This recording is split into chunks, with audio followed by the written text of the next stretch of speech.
Thank you, Rob. Tim, alcoholic. Okay, so here we go with Safe Haven. It's page 552, as Rob's already told us. This is a fourth edition story. We have no information on the author whatsoever, but he does give us some guidelines that I think we can extrapolate some information from. The first being that what I believe the reason this story was chosen, it's fairly obvious, that it's being written from prison. And it's not our only prison story. In the second and third edition, we did have a prison story, but the member had already gotten out of prison. This is being written while in prison. And although it's often the case, not always, but often the case that a story is removed if someone drinks, it does not appear as though that story from the second or third edition was removed due to drinking. The name of that story was The Prisoner Freed. And I think it was just this is a more updated, almost, and I'm doing air quotes now, modern version of a prison story. And again, the difference being that this is being written from behind bars. All right, let's get going, and we'll see where we're at. This AA found that the process of discovering who he really was began with knowing who he didn't want to be. Prison. What a wonderful life it is. Here I am sitting in a cell waiting for a hot pot to heat up so I can have a cup of instant coffee and reminisce. As I ponder my current circumstance, I reflect on the undeniable fact that I am well into my fourth year of incarceration. I still wake up some mornings wishing it were all a bad dream. So, again, as I said, we don't have any information about this guy, but I think we can safely surmise that the story is being written very close to publication. So fourth edition comes out in 2001. So we're going to use that as our milestone, and we're going to work backwards then, and we're going to know that he's at least 4.5 years into his sentence. So that makes his date of sobriety approximately 1996. So we're going to do it that way. I didn't grow up in a home that used alcohol, but when I took my first drink at the age of 13, I knew I would drink again. Being raised in a home founded on high moral standards didn't seem to instill any fear of consequences once I took a drink of booze. Sometimes as I rode around my bicycle around the neighborhood, I would spy a grown-up in his yard drinking beer. Returning later, when I knew he was not at home, I would break into his home to steal the golden beverage from the refrigerator. I recall too well the morning when another guy and I stole my dad's credit card and pickup truck so we could run off to California to become movie stars. We had a pistol so we could rob stores when the time came to stock up on beer, cash, and cigarettes. Before the first day of travel was over, however, I told my friend I couldn't go on any longer and needed to return home. I knew my mom and dad were climbing the walls with worry by now. My friend refused to turn back, so I let him out of the truck. I never saw him again.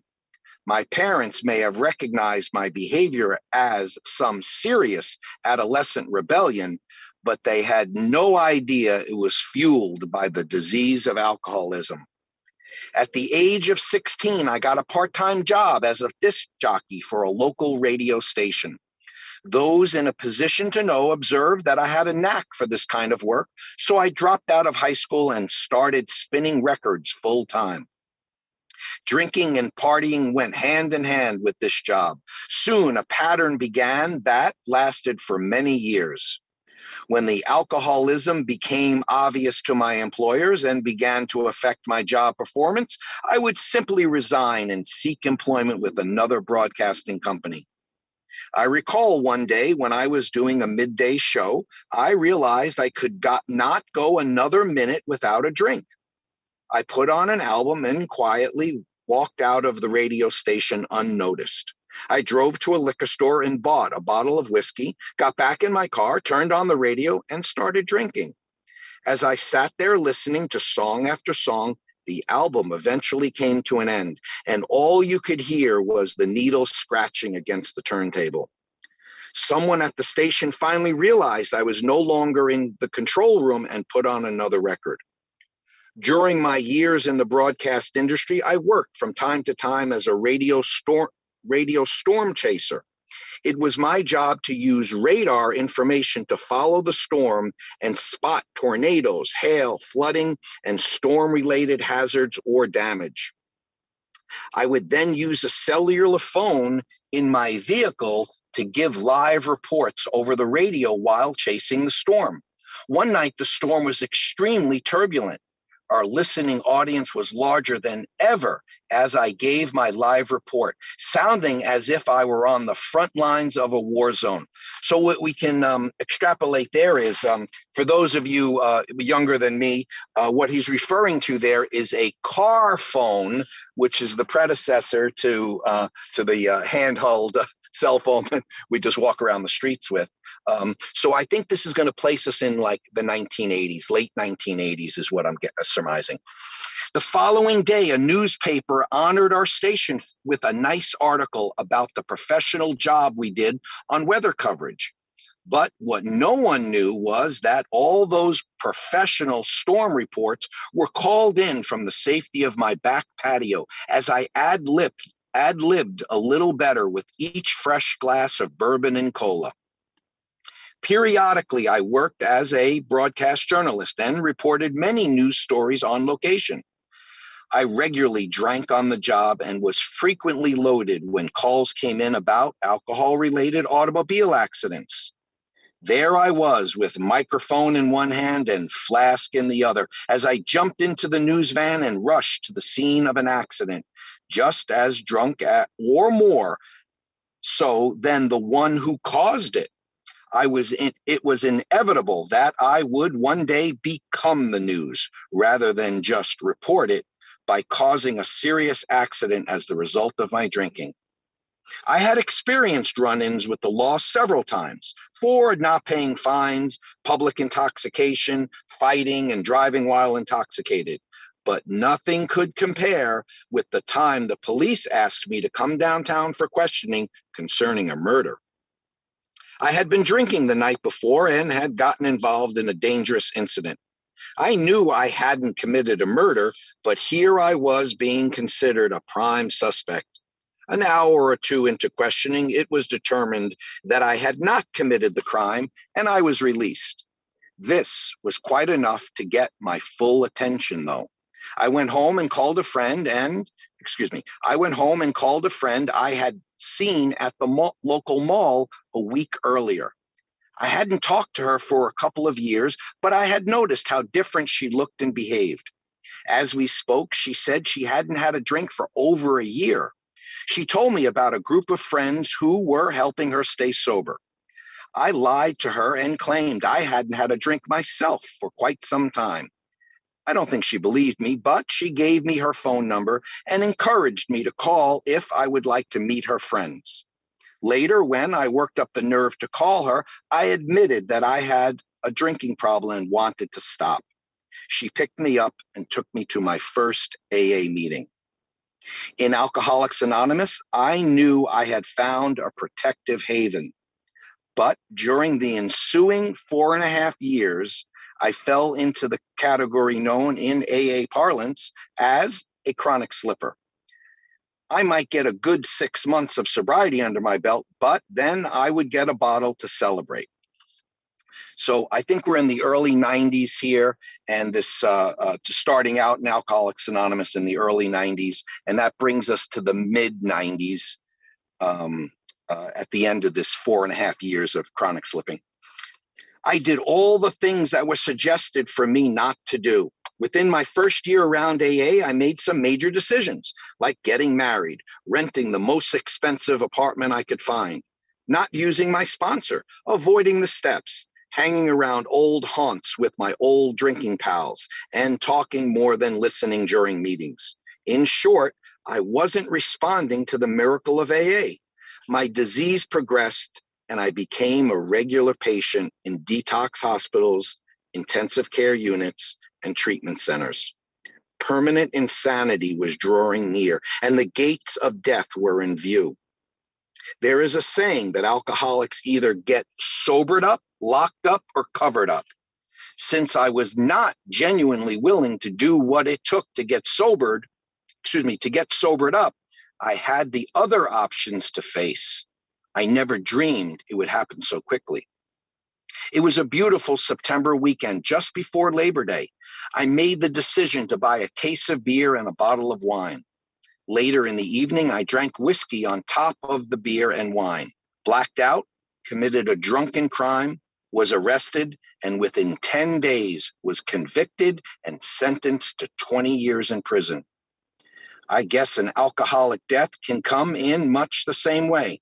I drink, I black out, I die. At least with prison, I would have another chance at life somewhere down the line. I can't start to describe the forced humility that is placed upon an alcoholic who comes to prison. Although I deserved to be in prison, the trauma was horrible. The only encouragement and hope I was able to find was from reading the personal stories in the back of a tattered big book I found in my cell. Then one day I heard something that was music to my ears. A correctional officer announced that an AA meeting was to be held in the chapel. When I walked into the meeting, I took a seat in the circle of chairs where I once again found a protective haven. So that's the second time he's using that phrase. The first time was in his first experience in AA, where he was chronically slipping, and now in prison. As I pen this story, 3.5 years have passed since the meeting in the chapel. I have moved to a larger prison unit and have remained very active in the awesome program of Alcoholics Anonymous. AA has accomplished so many things in my life today. It has given me my sanity and my all-around sense of balance. Now willing to listen and take suggestions, I have found that the process of discovering who I really am begins with knowing who I really don't want to be. And although the disease of alcoholism inside of me is like gravity, just waiting to pull me down, AA and the 12 steps are like the power that causes the airplane to become airborne.